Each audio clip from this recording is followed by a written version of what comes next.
What's up, everyone? Welcome back to the Ableton Music Producer Podcast. This is Dan Giffen. Today, we have a very special guest. Kaelin Ellis is joining us. Kaelin has over 10 years of performance and hands-on creative experience under his belt. He's a multi-platinum music producer and has established himself among the top class of producers in modern electronic hip-hop music. He's a fantastic drummer and has credits working with artists like Kaytranada, which I love, Lupe Fiasco, the Kount, Deffie, Drex Carter, the K-pop supergroup EXO, along with many other collaborations. He's done work with major brands like Tik-Tok, Mercedes, and others, and has played lots of festivals and shows, including Pitchfork. So yeah, today we talk about a lot of great things, including how to get more creative with your audio recording process, looping techniques, how to tune your drums, miking your drums, recording techniques for drummers. He also talks about how he uses Ableton Live's operator and tension instruments to shape drum sounds. There's a lot of good stuff in today's episode. This is actually the first of a short series that I'm doing with drummers. So definitely stay tuned for more good episodes coming out every Tuesday. If you haven't joined the newsletter and you want to be the first to get new episodes that come out, then go to liveproducersonline.com/newsletter and you'll get the hookup and be the first to know when new episodes come out, including other Ableton Live content and free downloads I'll be sending out to all of you. Also, if you want to join my Discord and you have questions or want to hang out and learn and grow with the community, join Discord. You can go to liveproducersonline.com/Discord. Happy to hang out with you there. There's also a podcast channel if you want to talk about specific topics from episodes. I'll be there hanging out with other people, so yeah. Last but not least, if you don't own Ableton Live and you want to upgrade and save some money, then check out liveproducersonline.com/buyableton. Happy to hook you up with a discount there purchasing Ableton Live. And without wasting any more time, let's jump straight into this episode with Kaelin. We had an awesome conversation. Make sure you follow him in the show notes. And yeah, I was researching you, reading your bio and digging through all the stuff and things. You have like a lot of interesting collabs. Like Lupe Fiasco is really dope. I'm a fan of his too. Like he has a really interesting background story. I think Jay-Z was a big part or turning point, bringing him up into the scene. Yeah. For people who don't know a lot about you, maybe just share a little bit about yourself and some of your roots playing drums. Obviously, you're a drummer. And yeah, how did you get into Ableton Live? Maybe just share that whole story. All right. Well, my name is Kaelin Ellis. I am born and raised in Lakeland, Florida, which is currently where I'm at right now. Also, owner of a brand new company. I actually just started over the course of COVID and actually, I think a couple days ago, got officialized for the trademark, Don't Force the Funk. Congrats, man. Yeah. So, it's... Is it just you or do you have a team of other people you're working with? Aside from like the small team that I have, like, you know, my management team and stuff, it's just solely me right now with the creative endeavors. But I'd like to classify myself as a creative. Music is one of my main focal points. I grew up playing drums in church when I was, you know, knee high, 2-3 years old, bamming on the walls and stuff. And then it led over to playing drums in church. And that kind of sparked the interest of, you know, music being a legitimate like thing, activity that I indulged myself in for hours and hours and hours. And then particularly one day, I think when YouTube became a legit, you know, platform where it was like, oh, you could post stuff online and people see it like on the other side of the planet. I was like, you know what, let me see what the internet is doing right now. And people were posting videos of them making music. So I was like, all right, I think it's cool to start posting what I'm doing and turn into a whole life of its own now.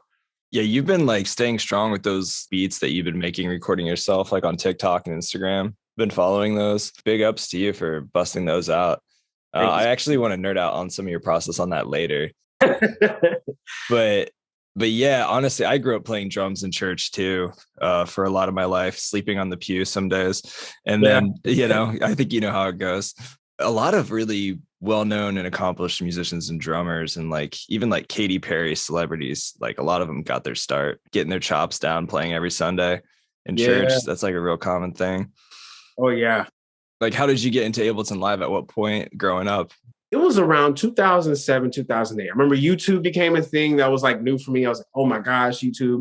But then my dad was like, because my dad is where I get a lot of my music origin from. He was like the OG in our family that would just produce a lot of music. Even going farther back, my grandmother was a gospel singer on Malaco Records with like some of the greatest gospel artists. Oh, nice. Of all time.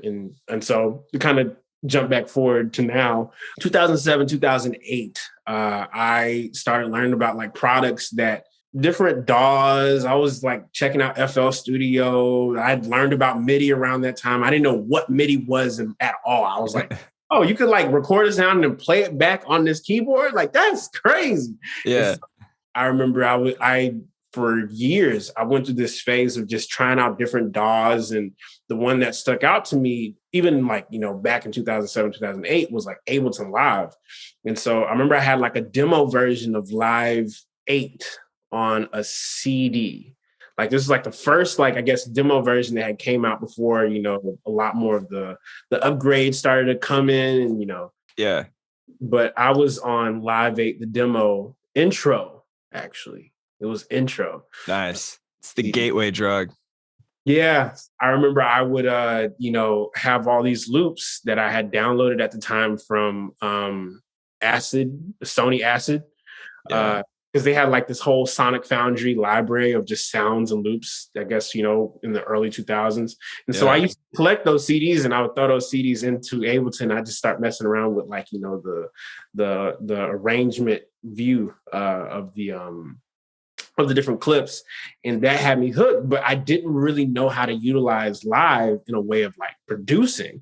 Yeah. And so that didn't really transpire. I think I went through a couple of years from 2009, 2010, 2011 of like only using Ableton Live to just strictly perform. I wasn't using it for anything other than taking one track, playing A, B, A, B, A, B, A, B the whole time. And so maybe around, this is about to sound like a crazy jump, 2015, late 2015, I ended up going to Full Sail. And I had been on Sony Acid for years, but I hated the fact that they wouldn't upgrade their program. Like, and what made it worse is the fact that, each time they would make a brand new version, it was just like, it's not upgrading. Let me just go to something that's actually upgrading and actually getting better with each product. Yeah. So I remember I still had that Live 8, intro on my old Windows PC. And I think for Christmas, I ended up saving up to get like the new Live 9. Okay, nice. And so I got the Live 9. I remember I messed around and ended up making a couple songs that sound really cool. Like the ability to be able to manipulate early on at that time for me was like, oh, my computer isn't even crashing when I do this. Like, this is great. Like, so, computer goals. Yeah, so I embarked on a journey late 2015, getting back into Ableton after 7 years deep of just not using it. So yeah. That's a journey, man. Yeah, I remember, I think I touched Acid Music Studio like once, like way back in the day. And I just remember you could only have like 2 effects return tracks or like 2 effects buses or something like that. And it was pretty stripped down and limited, and I spent maybe a day in it, just kind of like stopped using it. But yeah, I remember you actually did an article with Ableton. You talked about using that and how like a lot of limitations in some of the early software you were using and like trying to set up these different workflows of producing way back in the day with having limited gear or capabilities made you a lot more creative today. But that was like a really interesting perspective. Like when you have more limitations, sometimes it pushes you to be more creative. Yeah. I thought that was a really, really good insight.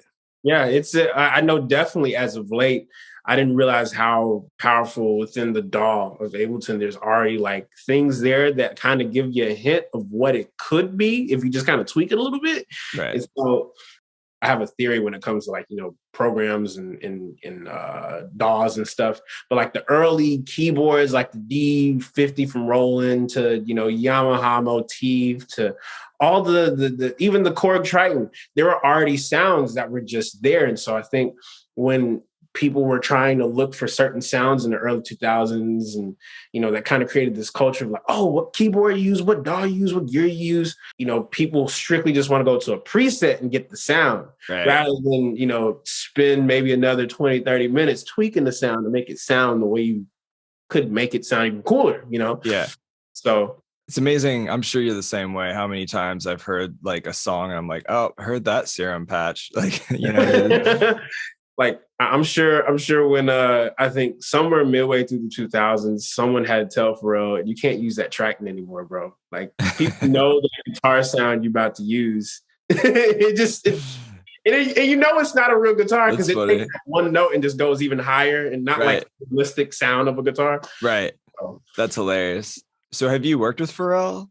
No, actually, so what I usually do is I like to learn about producers and what they utilize, like especially, back in the 80s, 90s, 2000s. And I found out Pharrell used the chord Triton to be able to like, do a lot of his sounds and chords. And the reason the Neptunes have that sound and whatever he touched in that early 2000s period, it was all produced with the Triton. So it had the same keyboard patch, same guitars. Yep. And it's a Pharrell record because it has that like, that Korg sound. It does. Yeah. Yeah, for sure. Yeah. I think like in the same respect though, once you find your own presets that you do like tweak yourselves, that also helps like define your own originality as well, right? Yeah. So, like I know definitely lately, especially with, using Ableton, one of my favorites that I really have slept on for years, tension. Depending on how you utilize tension, you can really make it sound legit. I haven't played much with tension.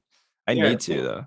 Tension is a crazy rack because like the way they have it set up, they already give you the presets for like, okay, campfire song guitar. Okay, sounds like someone plucking it, but they have the different parameters where you take off like the high end, or if you wanted to thump a little bit on like the lower part, you can shape the bass to do that. Yeah. Like I made 5 different bass presets that I've been using in my recent beat videos for it. And if you just throw a good pedal on top of that and roll off the highs, it sounds legit. Like it sounds like someone's really playing, Yeah, totally. That low mid range, it probably like saturates it a little bit, maybe. So that's what's really happening. Yeah, well, let's talk about some of like your process and like recording these videos of drums at home. Because I'm a drummer too, so selfishly I'm into this. Like I want to learn, and you have a real interesting stripped down kit. You basically, in most of the videos I've seen recently anyway, it's just a snare, an interesting kick drum. Is that just like literally a drum head with a pillow behind it? Is that what it is? It is literally it's like take a normal kick drum and take away the secondary resonant head and the shell. So all you have is just that one skin with another guard behind it, which I thought would be cool if I just threw a little neck pillow behind it. I was trying to find something that was just not too big, but it had the same amount of like of effect of a pillow. So a neck pillow was like the first thing that like fit and stayed. Like it stayed as soon as I started recording on it. Typically you put something there and it just slides right off, but a neck pillow was like the perfect size for that type of kick. It is a Pearl Traveler kit, to be specific. Okay, yeah. That was my very first drum kit, was Pearl. Shout out to Pearls out there. Shout out to the Pearl. Yeah, and then you've got your snares like super dead. You just put like some kind of weighted something on top of the head, right? Depending on the sound I want, like especially growing up in church, because the low-fat snare was not a style in the early 2000s, I grew up listening to a lot of neo soul, and a lot of neo soul. I also like realized the connection here. Whenever you would go and hear people live, they would basically crank whoever was programming the drums, crank the snare super high. So when you hear it, you're hearing a nice pop. Yeah. And so I realized that type of sound kind of cuts through the entire area of where you're playing at. But now that, the technology has kind of increased a little more, it's a little different. You can really make a giant low fat snare in a big room like that. Yeah. But I fell in love with that sound early 2000s. And I'm like, I'm going to just stick with it. I like how quick and to the point it is. It's a nice pop and that's it. Good transient snap out of it. Yeah. Yeah. So I think growing up in church, what I would do is because we didn't have microphones, we only had a couple speakers and one microphone that was going through the same speakers that the sound and the keyboard is going through. So if you're mixing the drums, you physically have to like make the drums sound a certain way by actually putting a weight on it or putting this on it and then duct tape, glue, like literally. Oh man, I've used wallets, I've used duct tape, I've used paper towels with duct tape. There's all kinds of, The old school method my dad would use, because I realized he wanted to like savor the drum heads. He didn't like spending a lot of money on drum heads because it was pretty expensive. Oh yeah. He would take a cloth, like, you know, like a normal like material cloth that's like on like a handkerchief. Yeah. He would cut it up, and after you would cut it up, he would put it around duct tape in the middle of the tom. So it would just be automatically dead. Like right in the center of the tom. Right in the center of the tom. Matter of fact, I guarantee you, if you go to any like Southern church somewhere in the South, somebody got a taped tom. All three of them toms will be taped with a little cloth under it. That's some real DIY shit right there. That's awesome. And those same kits, you know, if you tune them right, it'll sound like the most perfect indie kit you've ever heard, you know? Interesting. But it was all based of like, you know, I wanted to sound like this. How can I make it sound like this? All right, let's put some weight on it. Let's put a little cloth on it. And then, you know, as time goes on, you kind of figure out what works and what doesn't. Yeah, for sure. I mean, I've seen some wild stuff out there. I've seen drummers play shirtless because they couldn't mute their drums, and they would just like take off their shirt and wrap it around the snare. Not because they wanted to play shirtless. That's all they had. Oh, yeah. Whatever makes it sound good, I guess. I think that whole experimental approach in general, like, gives you a unique sound, like we were talking about earlier, like that originality of like shaping the tone of your instrument, especially with drums, right? Yeah. So as far as the mixing side go, do you have like a set chain when you're recording these videos in your room at home in Ableton? Yeah. So like in Ableton, I have this particular rack that kind of bounces off of the old school approach of acid music effects. One of the reasons I love the way just the format of it, when you would open it up, each channel automatically had this thing in it called acid effects. And acid effects had this pretty basic chain of distortion that could either be a normal distortion like a saturator or a clipping distortion. You can like raise the slider to increase it. There was like a little 3-band equalizer, very similar to the EQ3 on the Ableton rack. Mm-hmm. And then there would be like, I think, a chorus. And because chorus, flanger, and phaser, all of them, it was one little like box that you could be able to change or shift what you wanted in that track. Nice. And you can like do small little micro like depth, increase the depth or increase the rate of like chorus and phaser.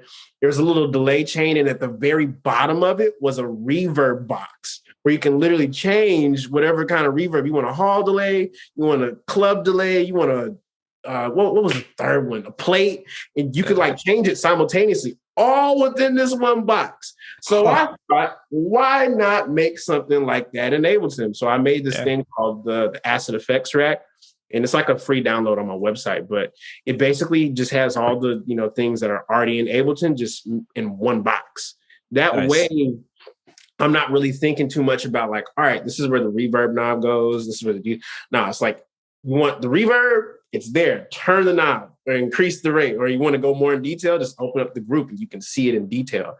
But I have this on both of my channels when I record my kick drum mic and my overhead little mic that I have right in the middle of my snare, hi-hat, other tom, and a cymbal right there, just sitting right there in the middle. I try to approach it like you know how you have someone have a camera and they're like filming and you want to get like all the individual parts of that camera, because cameras are kind of similar to microphones that way. It's like the same way how like I'm looking at you on your camera and your camera is able to capture all those parts. Microphones can do the same thing. So I want the hi-hat and the cymbal here. I want the snare here. I want the hi-hat here and the tom here. And when you go and play it back, it's like, oh, okay, this is exactly where all the it's almost visual. Like you can see where everything lives. Yeah, so I try to approach it differently every time, because I think everybody, has a preset that they throw on everything. But as you work on your songs and your music, it is bound to change depending on the vibe. Because I don't know, let's say you're working with an artist and they're like, I like the way that kick drum sounds, but I don't feel the in it. It feels like it needs to be like more, like I need more punch. Then you're like, all right, I gotta go back to the EQ, push it up, And so it's not gonna be the same preset, but I think if you know the tool and the tool is similar, you can kind of just maneuver things as time goes. Yeah, you got to have the oomph. That's important for sure. You've made some really dope packs though, and some like sample packs and effects racks too. And everybody listening, you can check all of it out on KaylinEllis.com. I'll include a link in the show notes. But you had the Kaelin Ellis drum sculptor. Yeah. That I haven't played with that. That's a pricey one, but it looks dope. Is it kind of similar to the Ableton drum synth series, the DS kick and stuff? Or it's like similar? I'd say because what I've been doing is I've been learning how legit physical, like digital modeling a legit snare would be. Like I always thought, being able to not only just have something that's small in a box, you can kind of maneuver it the same way like I have my acid effects rack. All those knobs kind of constitute to changing something about what you're hearing in that rack. And so I created this rack, and I want to be able to evolve it into something like a synth over time, like a legit its own device synth. It has operator and it has a cabinet. And when you think about a snare drum is comprised of two heads and the shell. But everything between those two heads and the shell affects how the drum sounds, how the tone is, the delay of it.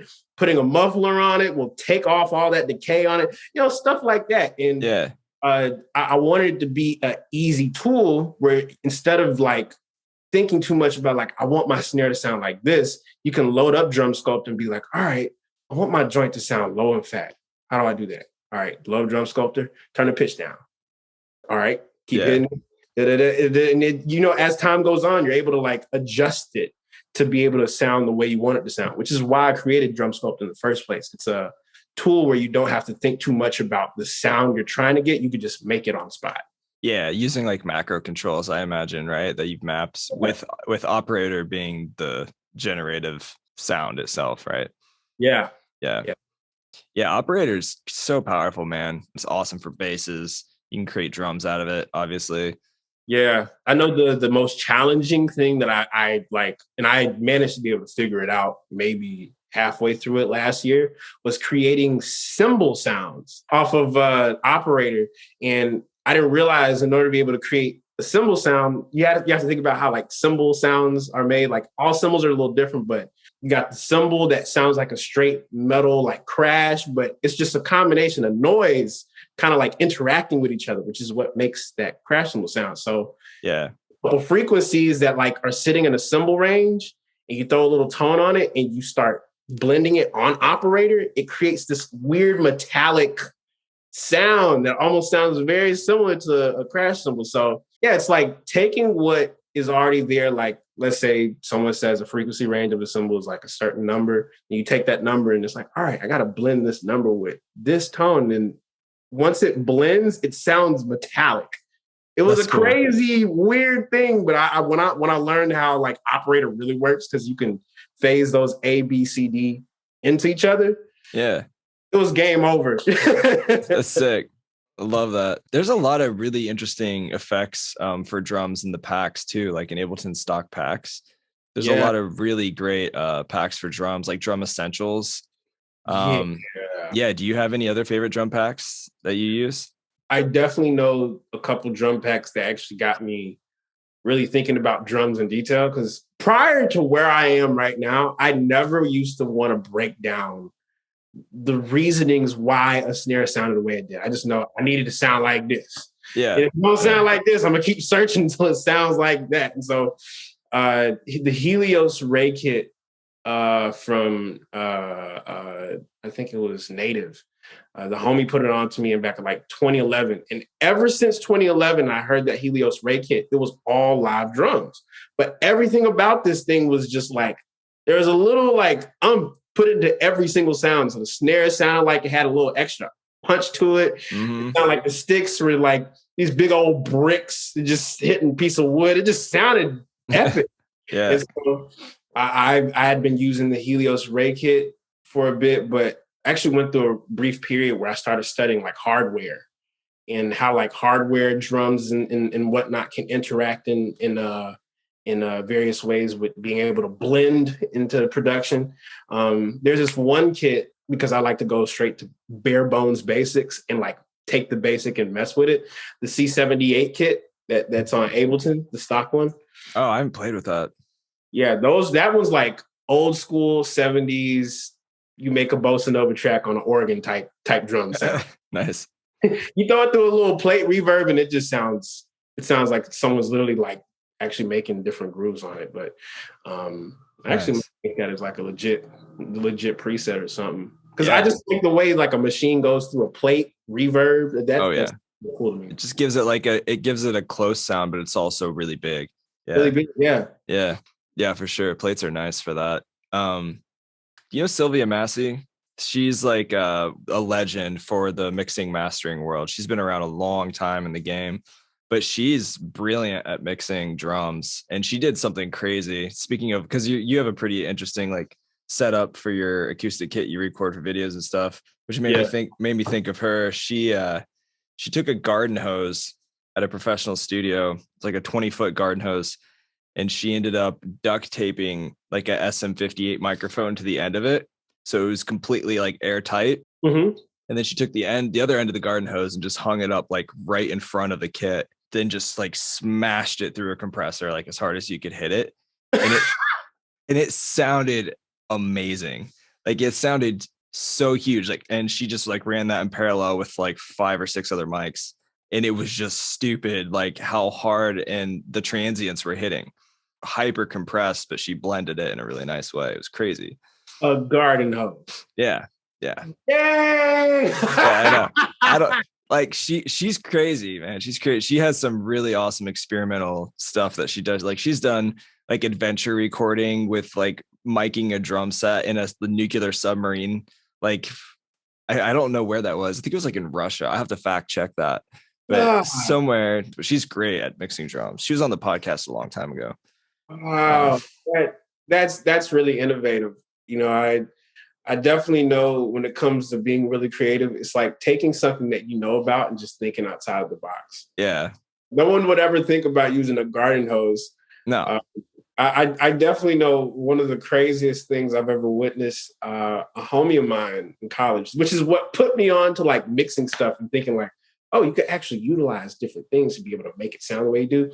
So I remember a homie of mine specifically wanted a specific effect to come out of the outro of this record. So what he did was, I remember he took the Neumann, I think the U87 Neumann, put it dead center in the room. He has the speakers parallel. And I remember he was like, turn off that left speaker and aimed it directly, you know, kind of getting the room, you know, sound of the speaker hitting the microphone. And what he did was he was like, can you play the drum track? And I was like, yeah, he was like, mute everything, play the drum track. I played the drum track. He throws it through the Neumann, but he takes a fan and puts it on the lowest setting possible and records it through the U87. And the type of effect that came through that thing was, because it sounded like he was throwing it through like a phasing machine. But the signal was just... That's wild. So the speaker was blasting out the sound and it was being blown through the fan into the microphone. Into the microphone. So you're hearing that's like wild, consistent rotating. That's a really cool, man. See, I'm into that. Like in the end of the day, doing crazy shit like that doesn't always make you the most productive in finishing a song, but it will make it the most interesting by far. You know what I mean? Like, I think that's really fun. Like, and that it sparks all kinds of new creativity. And people hear that, and nobody's probably heard that before, or most people haven't heard that. You know what I mean?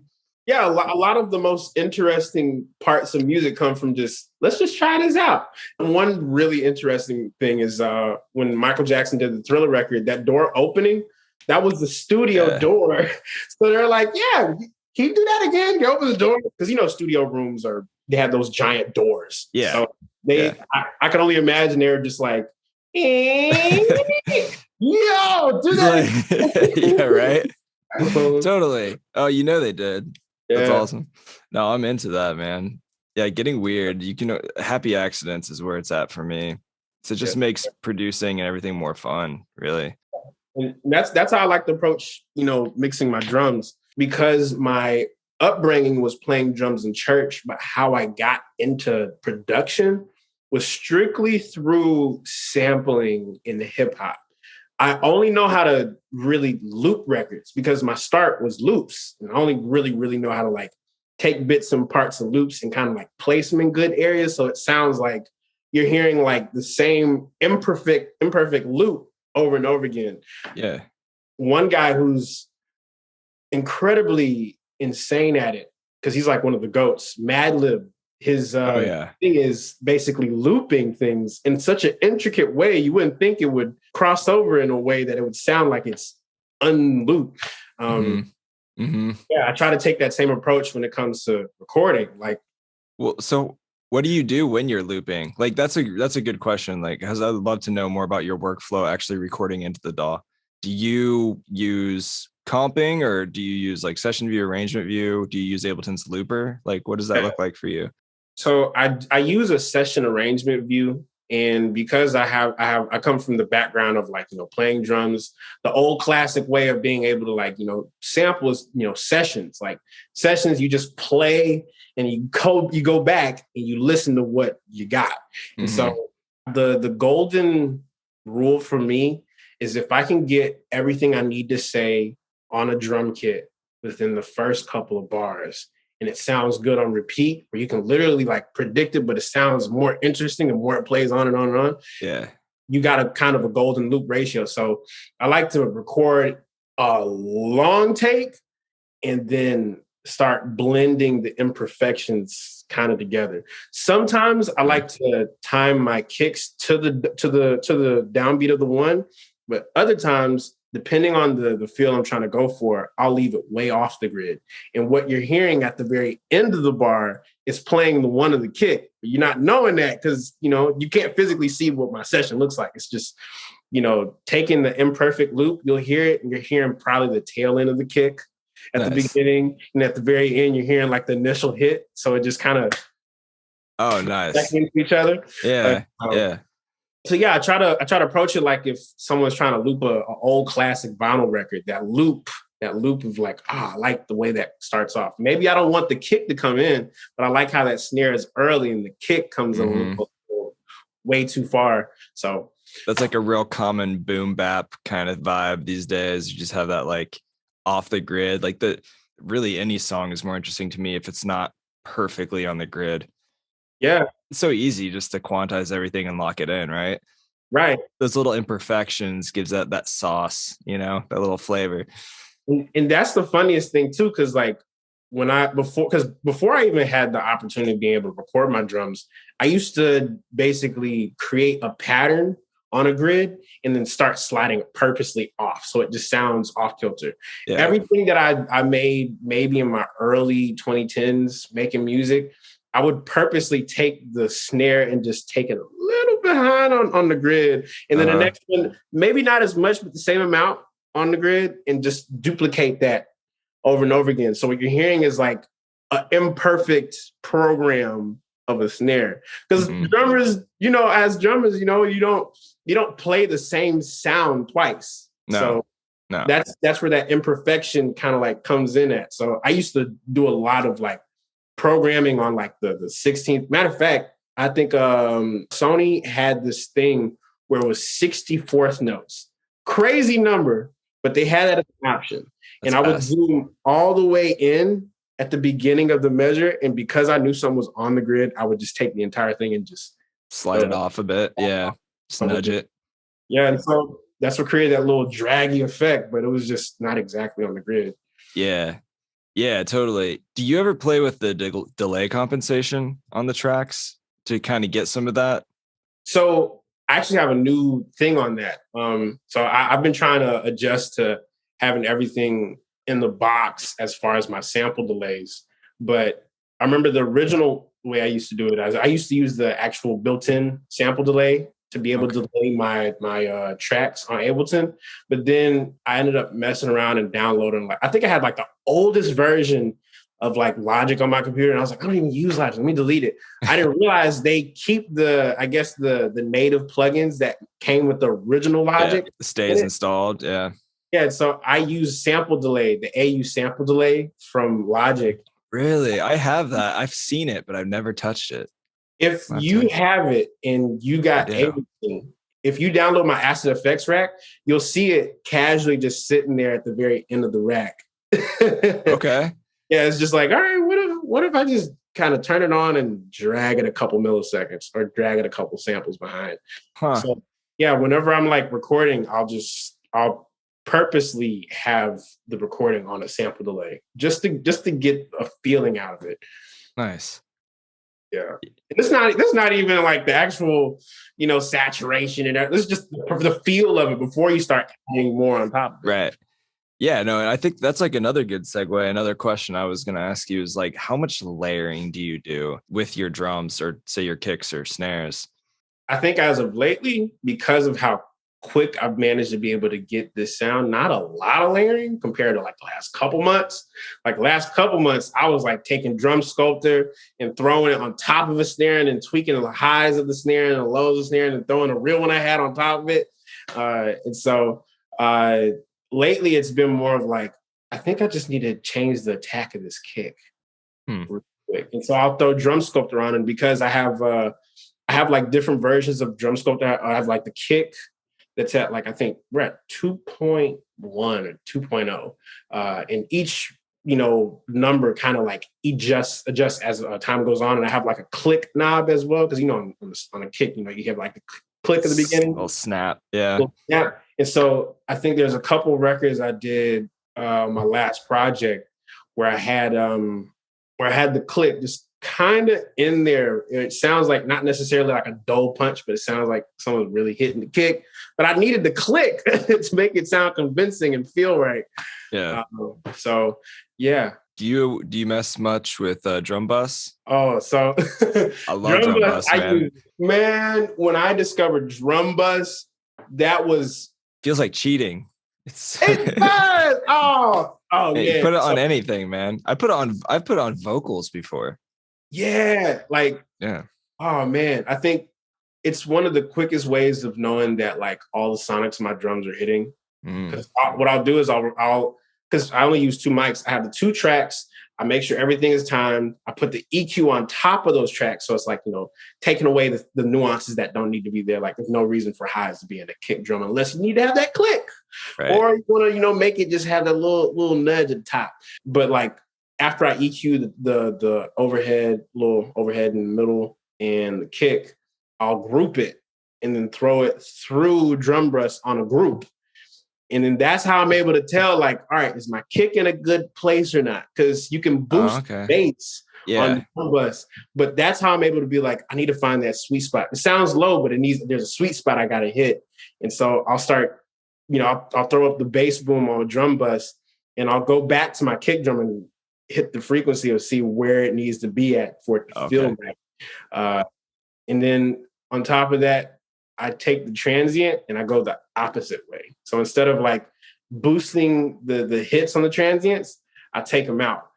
Oh, because I'm talking about transients, the gate, like the envelope on the track, the clip of Ableton, how you could on beat warp mode. Oh yeah, you can pull back the sustain. Yeah. So on my kick drums, I drop my joint down to about 20%. Oh, really? Okay. Yeah. And so because whenever I hit the kick, I have this tendency of hitting double kick pretty fast. And I know processing effects. Sometimes, not accurately get the double kick nuance that I'm doing. Sounds like you're slapping mud if it's like too sustained. Just like So I'll purposely go back to the envelope joint and just kind of lower it until it feels like I'm only hitting that kick one good time, so it's clear. And because Ableton already has that transient marker thing that automatically sees where the peaks and valleys are of the clip, it just makes it so much more easier to be able to be like, all right, that's where the space of the kick is. That's where the space of the, one thing I've been doing a lot lately is taking the kick.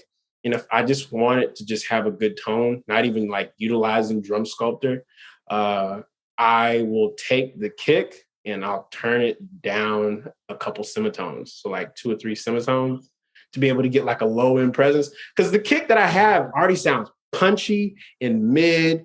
It sounds cool, but then when you kind of crank that tune down a little bit, it goes from a miniature kick to a big bass. And then you throw drum bass on top of that, and it's like, oh, dang, that kick is massive. Yeah, that's a good feeling when that kick hits just right and you just like feel it in your chest.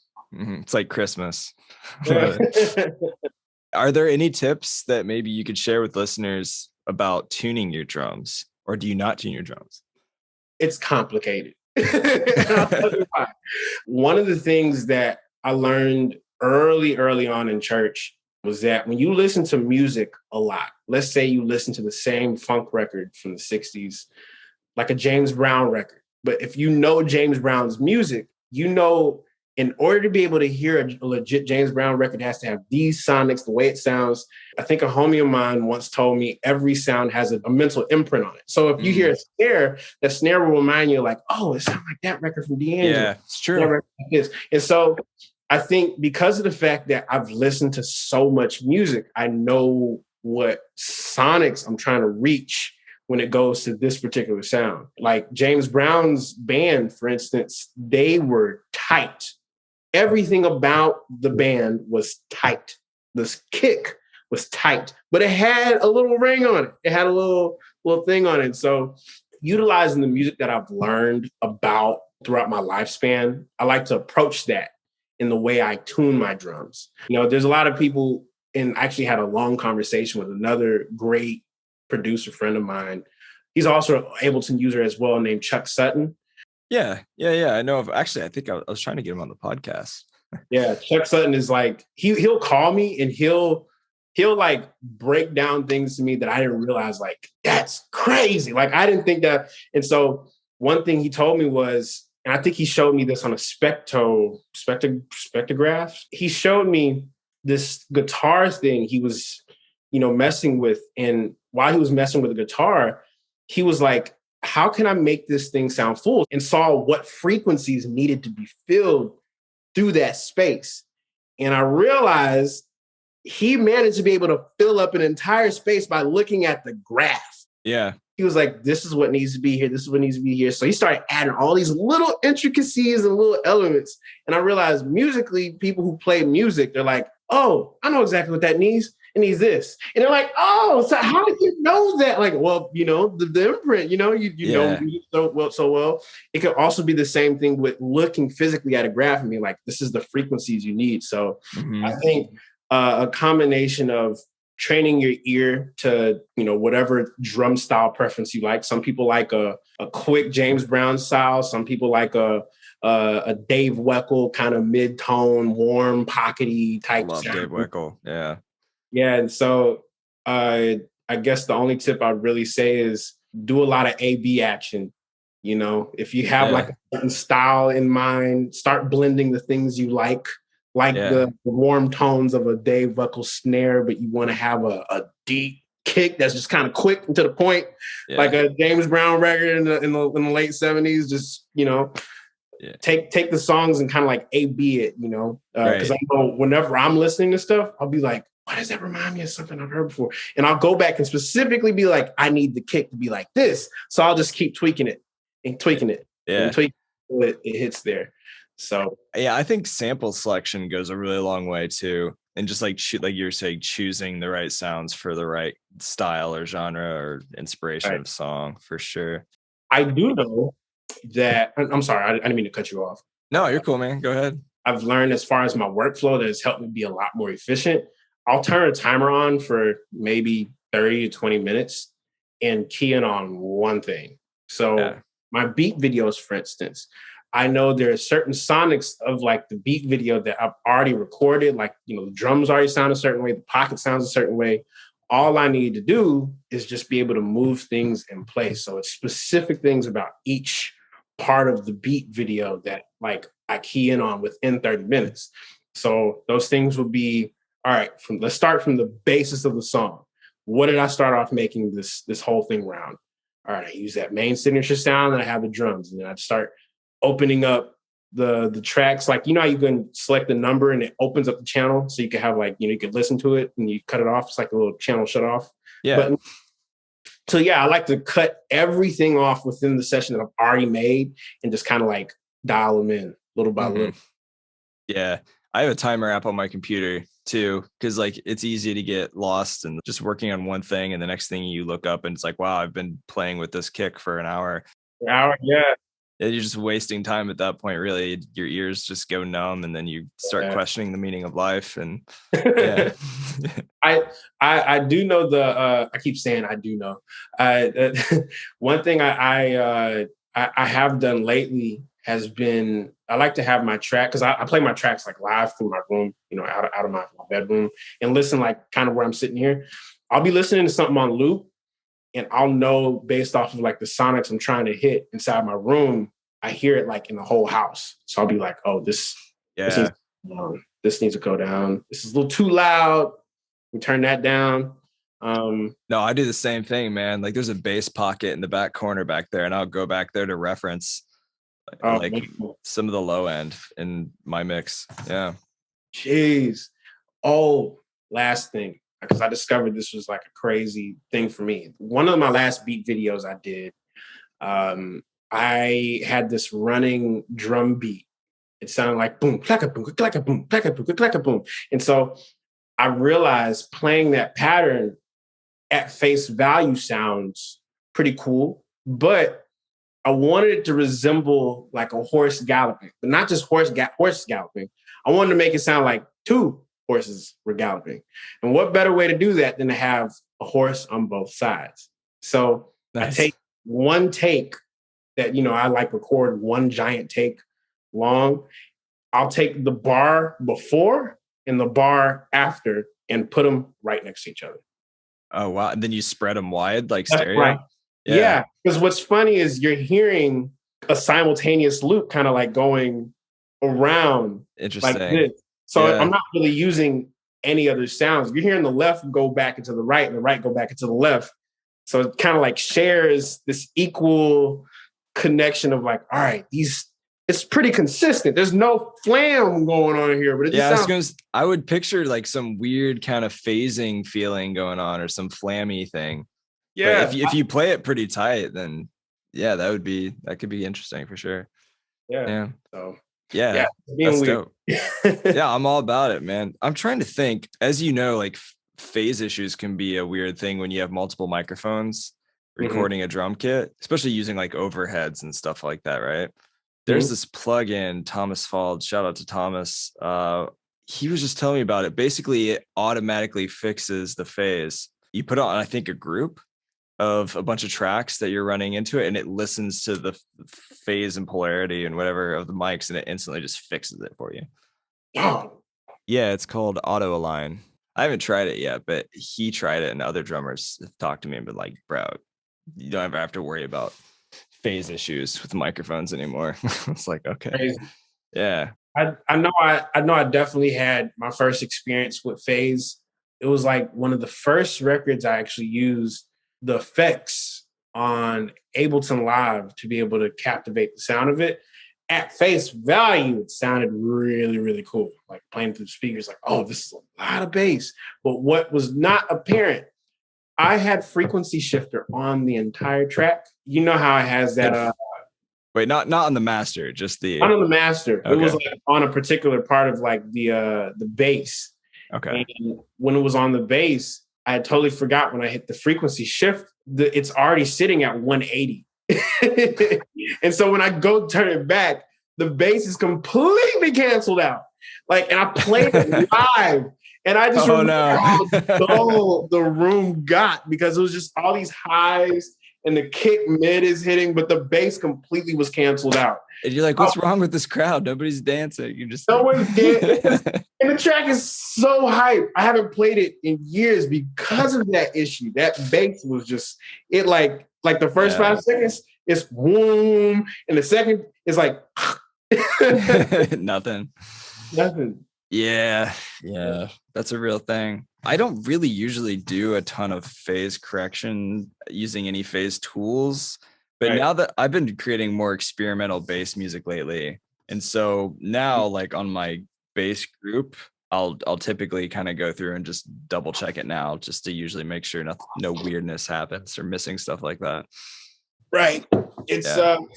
I and also on top of that acid effects rack, I have a mono to stereo channel that I can, select left, right, or just mono on the channel. I ended up learning that from, what was his name? It was a Full Sail instructor. He likes to have his entire session mono.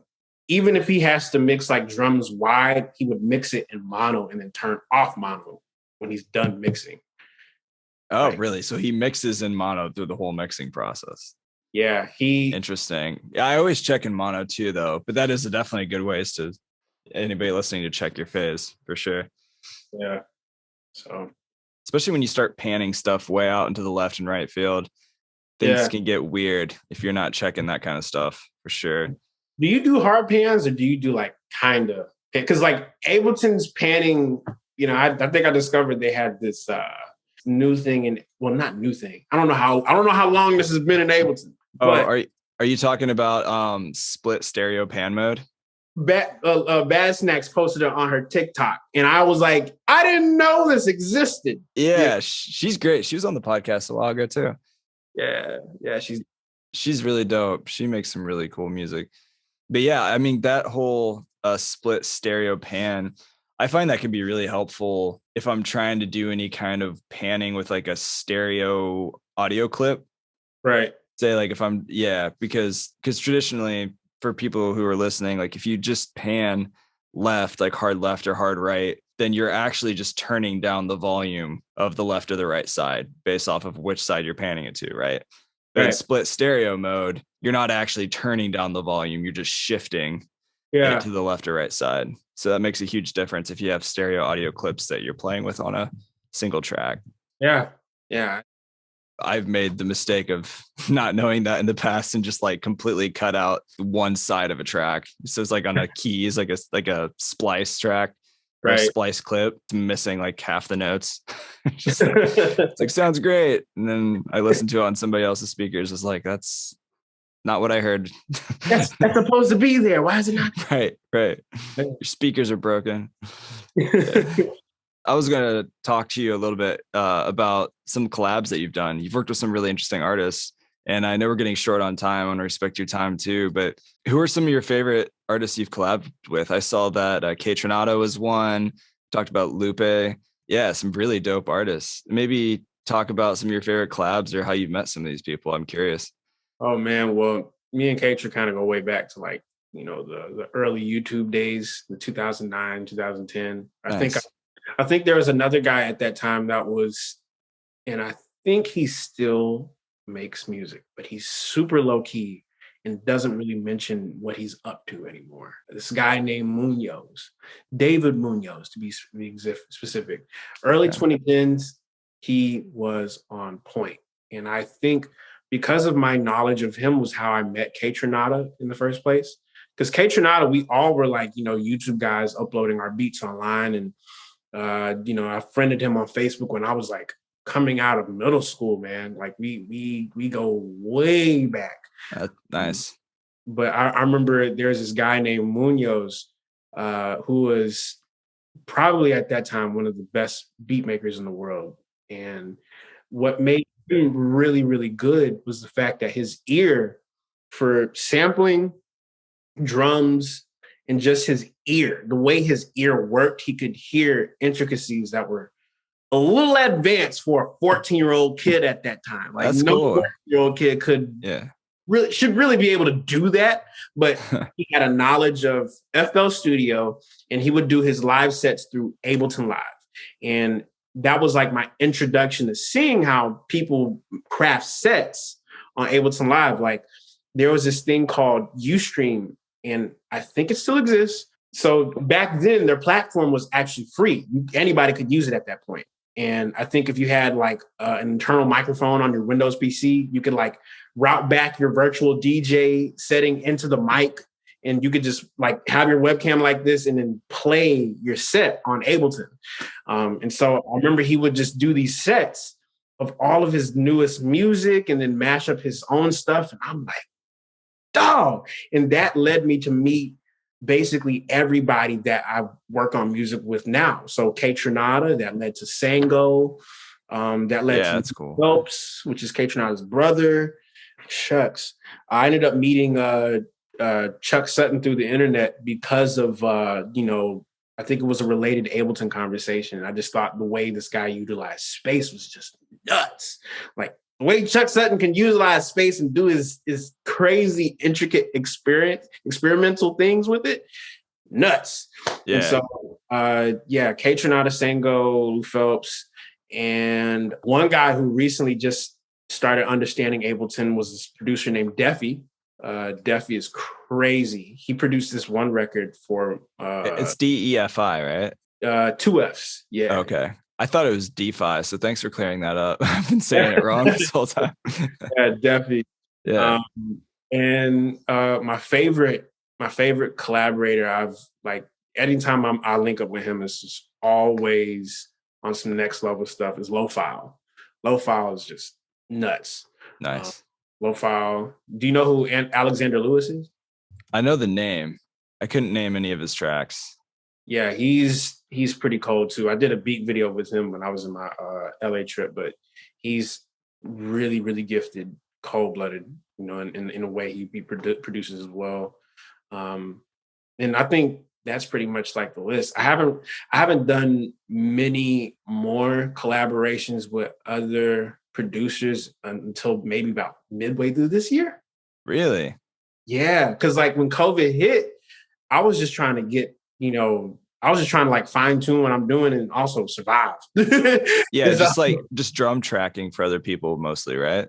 Yeah, I was doing a lot of like, sending out beats, drum tracking. I was like, when someone needed like drums and stuff for their records, I was like, yeah, I could cut over that. And so even when coming out of school, that was like one of the things I did. And I was actually off of, I don't think Sango still has this, but there is a record that he asked me to play drums on.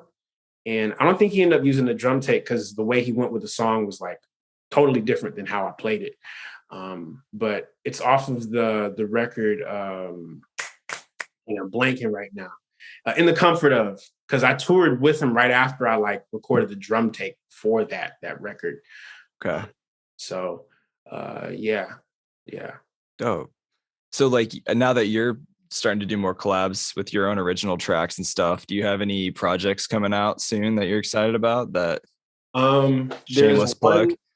There's one personal for me that I am about to finalize in the next basically month or so.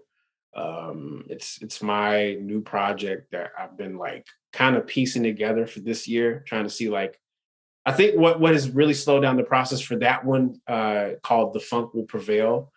There's no date on it yet, but I am finishing that one. I think the only thing I need to really do is play it in front of people to see how people respond, so I can like adjust it when I get some feedback. Yeah, I think it was crazy because ever since I experienced this, I wanted just to make this a requirement before I like release music. But I had this record called at the beginning of 2020.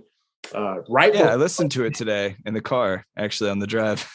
Yeah, it was right before the pandemic hit. I had a show in Denver, Colorado.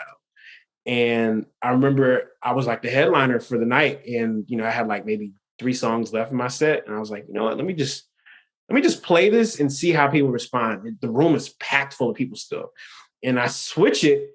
And, the synth comes in, the bass. You just see people like, yeah. And I was like, oh. But the song isn't even out. How do y'all know when to put y'all hands up? I was going to say it, but they already did it. And then when the bass kicked in, that's when I saw like everybody was like, boom, boom, boom, boom, boom, boom, boom. And I saw one dude go, yeah, like he's screaming in the corner. And mind you, there's no words in the song. So I'm just kind of taking it all in. I stopped like, keying in on my set. And I just kind of watched the room. This is cool. Yeah.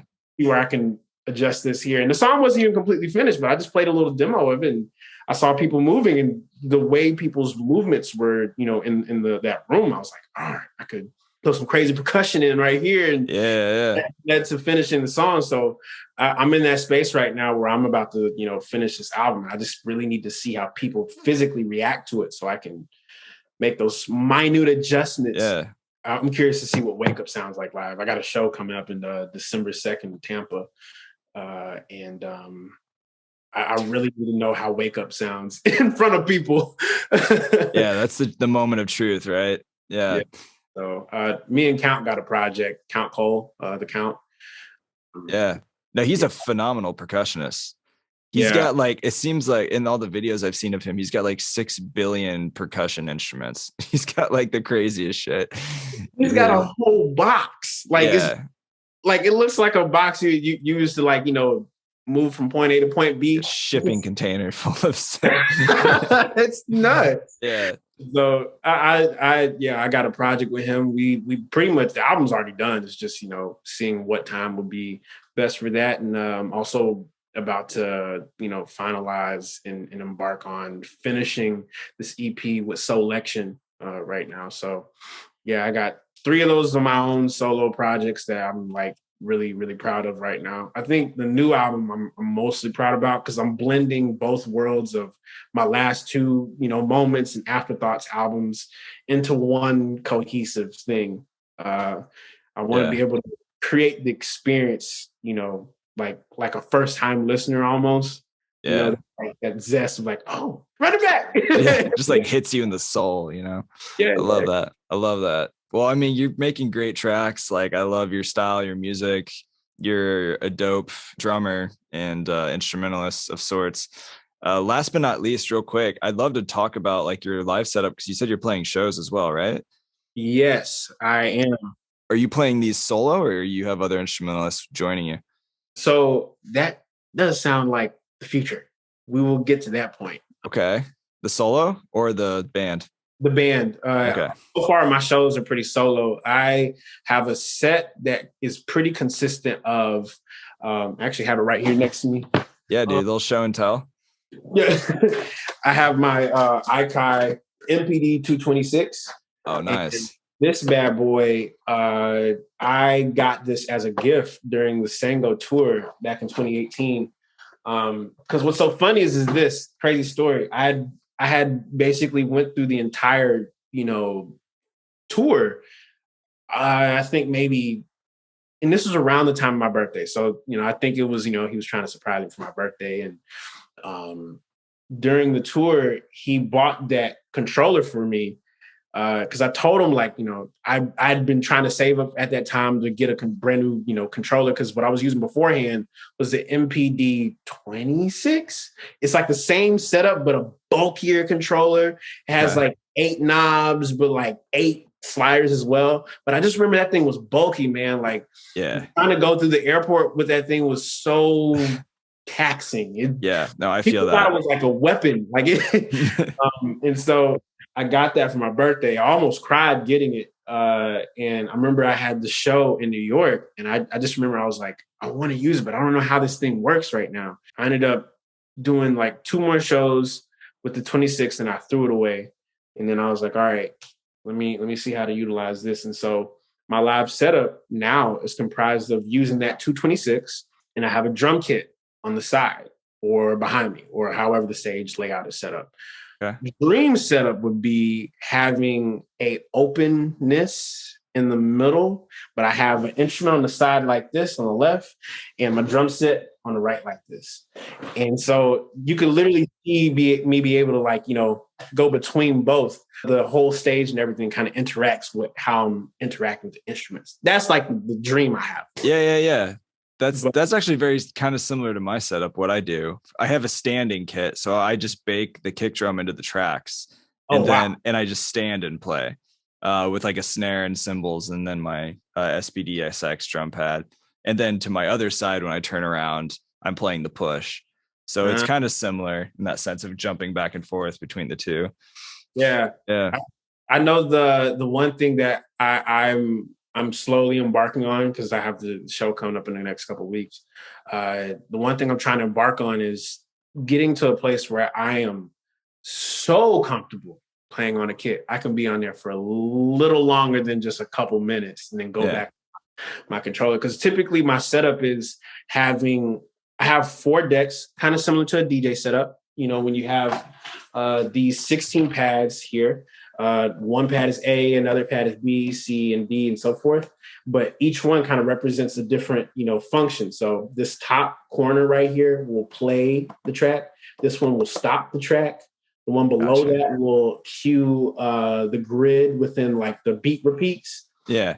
And the bottom just selects that channel. That way I can know where I'm at all times. Nice. And so the secret, well, not necessarily the secret, but the thing I'm trying to solve right now is being able to play where I can kind of get lost in playing and not think so much about having to jump back up on that thing. Yeah, to change like tracks or songs or Because like I was listening to a James Brown record before this call, and the record was called, I think it's called "It's a New Day Part 1, Part 2," and something about that record reminds me of church. Because playing drums in church, you would play a certain part, and if it was really good, you are locked in.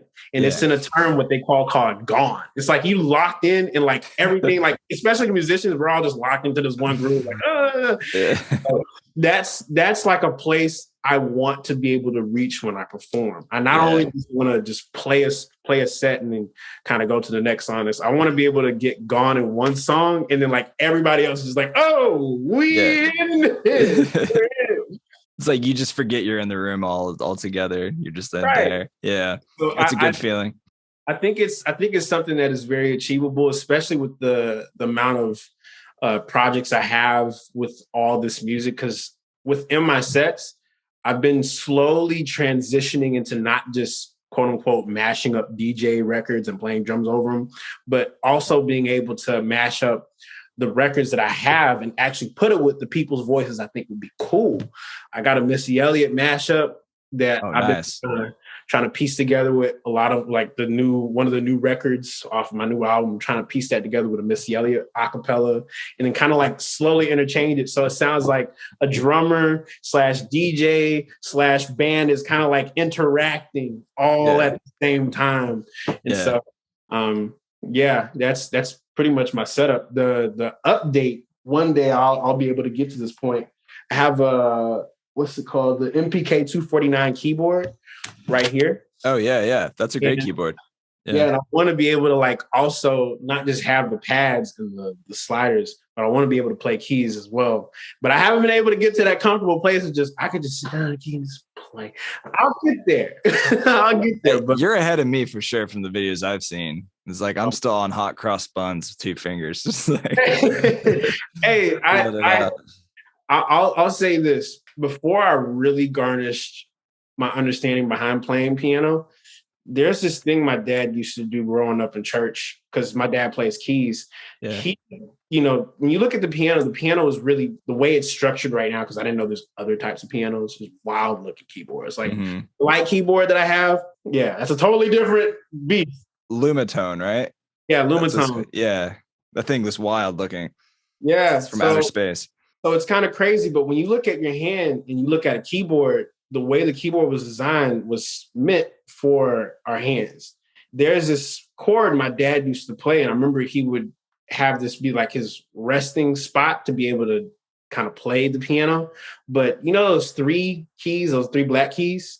Yeah. So he would use his 3 fingers for the black key, and then his pinky would hit that second pinky, like that second keyboard, like, no, I think it looks like the first one on those 2. So it's like that one at the beginning.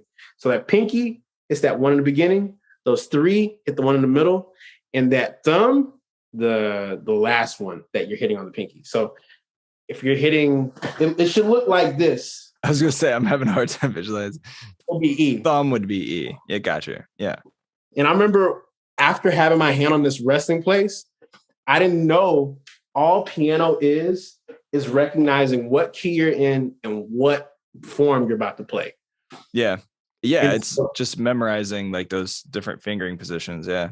And so my first chord I ever learned in piano class, it was this weird E flat minor that extends. So all of my videos, I play piano. I'm playing a weird extension of E flat minor all over the piano. I'm just moving it here. It's an E flat minor that's just extended because that pinky is on that last note.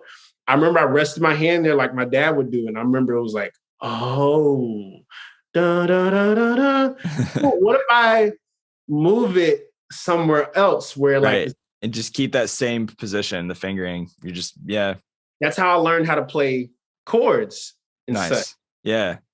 The moment I grasped that, a lot of people don't know how to take that and move it into like, you know, a musical sense. But if you make music, you're like, oh, I could just take this chord here and go up 5. Go back there. Yeah. And even for people who don't play keyboard, like the isomorphic keyboard is game changer for like your Lumitone, because it's all like color coordinated for you and key. Same thing with the push too, right? I don't know if you play much of the push too, but like it's brilliant for being able to play scales easily. So, just lock it in. Hilarious little quick blurb. When I was in college, when I graduated Full Sail, a buddy of mine allowed me to use his push 2 controller, and I was using that thing every day. Like I had it like on me at all times.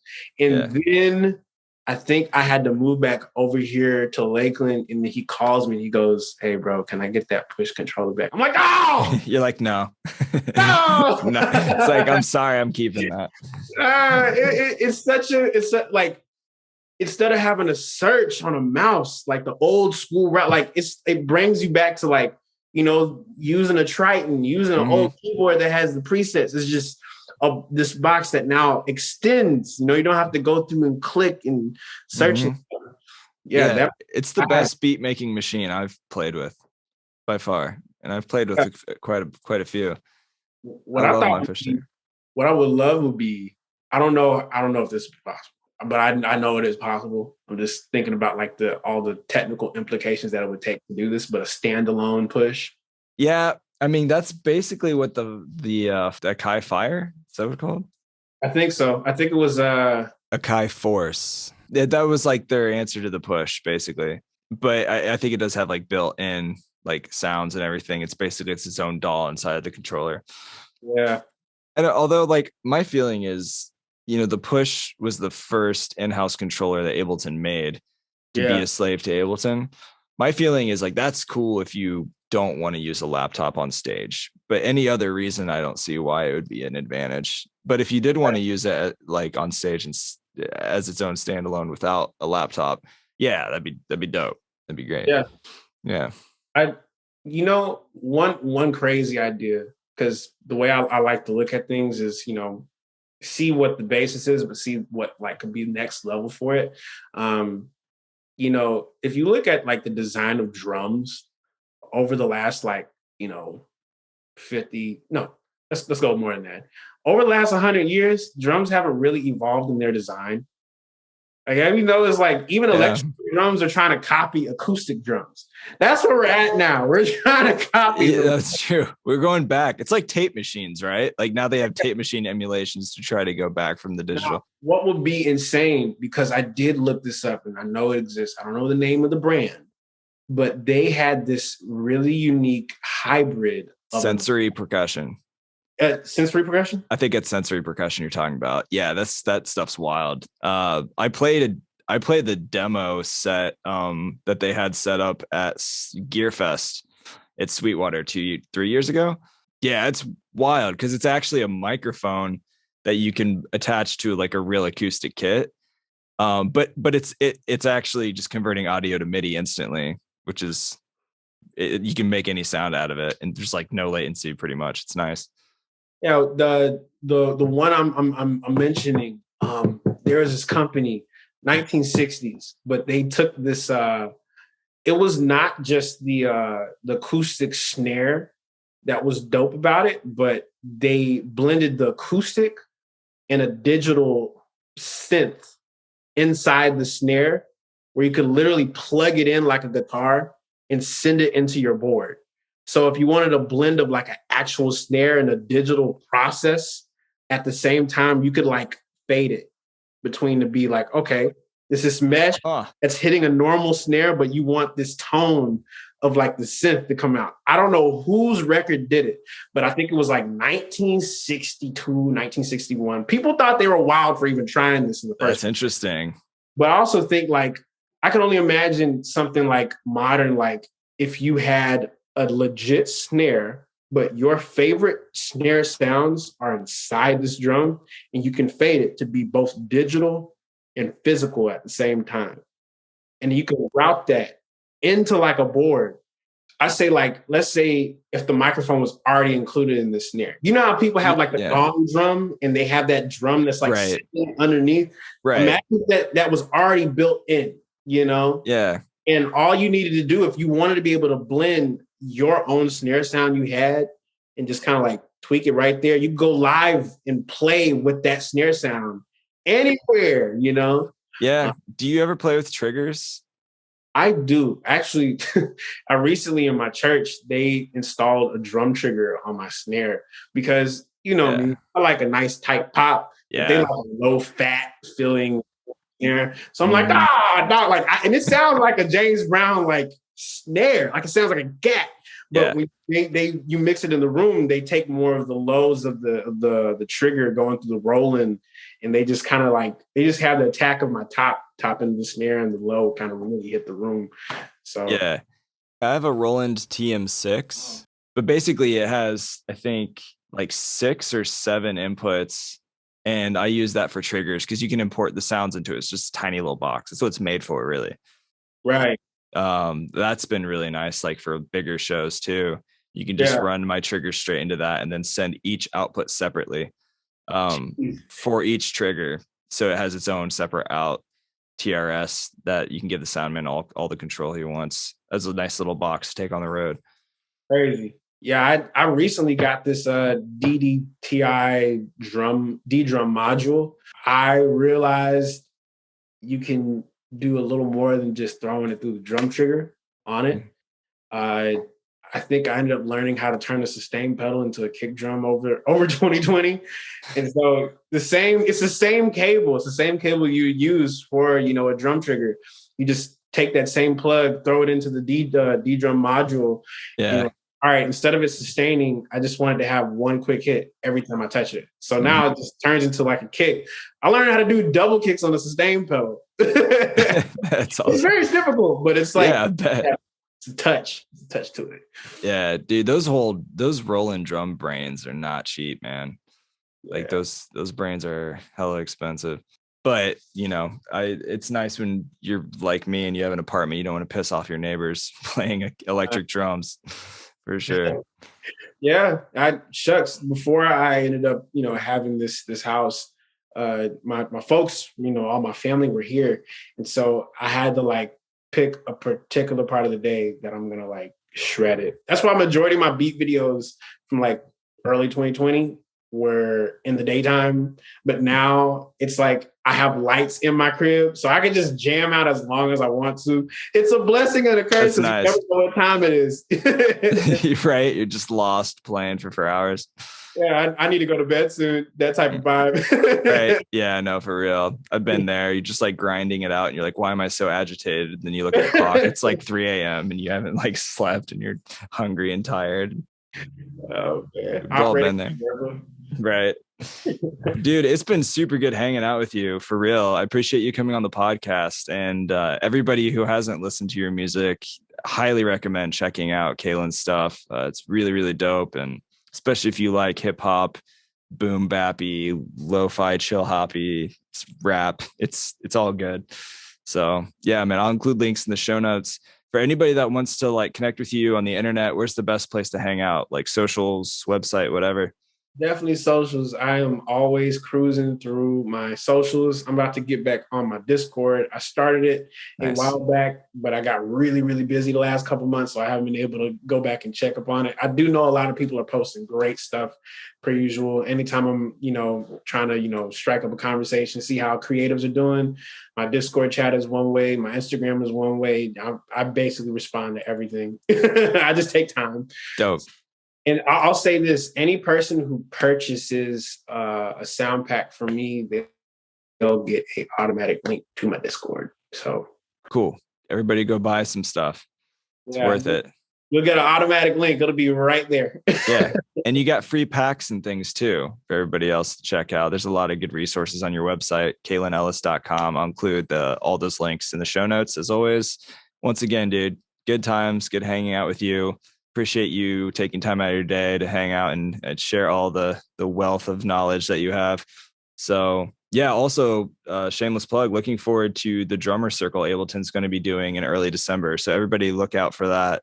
I'm sure it'll be posted on the socials as well. That's going to be a really awesome event coming up for you and a lot of really amazing drummers using Ableton. Yes, it's I'm definitely stoked. I'm about to go back and finish it up, and I got a big surprise for anybody who stays and watches the entire video. Right on. Love surprises, man. Looking forward to it. Sick. Cool. Well, enjoy your evening. Let's definitely stay in touch. And this episode will be out, I think, probably in about 4 weeks. So about 4 weeks from now, I'll give you a heads up before it drops. So awesome, man. Well, I appreciate you for having me. This is I definitely love chopping it up about music, and especially with other drummers too. It's like I feel like there's always something I can learn all the time, which is why I love doing this podcast with people like you. Yeah. So yeah. No, definitely you put me onto this water hose thing. I'm really curious about that right now. Yeah, right. Honestly, if you do try that out, let me know how it goes. Yeah, I'll probably do it in a beat video or something. Figure out. Yeah, she used the SM58, just slam the crap out of it with compressor, see what happens. She's wild, man. She's got a story. She's got stories. When she was on the podcast, she, like the day before she was on that episode, she bought $1 million worth of vintage microphones and was like just showing all of them to me. She's just like pulling them up. She's like, check this out. This was the first recorded microphone on the radio back in like the 50s or something. I was like, God. Yeah, it was wild, dude. She's on another level. That's nice. Yeah. Well, also, like, quick plug too, if you ever need help with any of your live sets, that's kind of my niche, being a certified trainer. I've had callback to do playback and help set up live sets for a lot of artists. I know I'll definitely be reaching out to you once I get this keyboard, and rolling, because that's the next step. Yeah, man, for sure. CliffX Pro is really cool too to do any automated triggering as a last resort if you need to do something funky and live as well. So, all right. I'll let you go. Have an awesome evening, and we'll be in touch for sure. I'll let you know before the episode goes out. Yes, sir. I appreciate you, man. Yeah, you too. Later.